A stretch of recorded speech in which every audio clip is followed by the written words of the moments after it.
Step control എങ്ങനെ set ചെയ്യാൻ നോക്കുന്നത് 12 സ്റ്റെപ്പിലാണ് നോക്കുന്നത്. അപ്പോൾ ഫസ്റ്റ് സ്റ്റെപ്പിൻ്റെ പ്ലസ് പോസിറ്റീവ് പോൾ കൊടുക്കുക, അതിൻ്റെ സെയിം നെഗറ്റീവ് ഈ ഫസ്റ്റ് പോളിൽ കൊടുക്കാം. അങ്ങനെ 12 സ്റ്റെപ്പ് കൊടുക്കാം. 1ൻ്റെ പോസിറ്റീവ് പോൾ ഇതിൽ കൊടുക്കുക, നെഗറ്റീവ് പോൾ ഇതിൽ കൊടുക്കുക. അങ്ങനെ 12ലേക്ക്. അടുത്തായിട്ട് ഡ്രൈവ് നെഗറ്റീവ്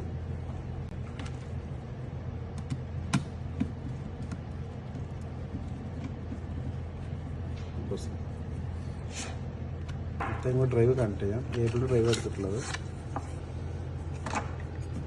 പ്ലസ് മൈനസും ഇതിൽ റെഡ് വയർ പ്ലസ്സിലും ബ്ലൂ വയർ മൈനസിലും കൊടുക്കാം. സെൻസറിൻ്റെ പോർട്ട് കണക്ട് ചെയ്യാം.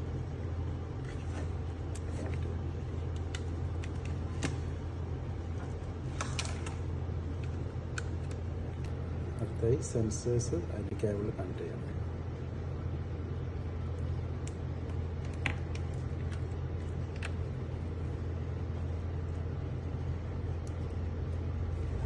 ഇപ്പോൾ മോഷൻ വരുമ്പോൾ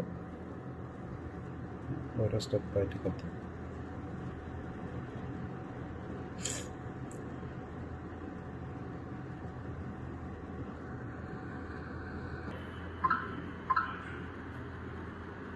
മോഷൻ പോകുമ്പോൾ അത് തനിയെ ഓഫാവുകയും ചെയ്യും. ഓപ്പോസിറ്റ് വരുമ്പോൾ അവിടെ നിന്ന് ഇങ്ങോട്ട് കത്തി വരും.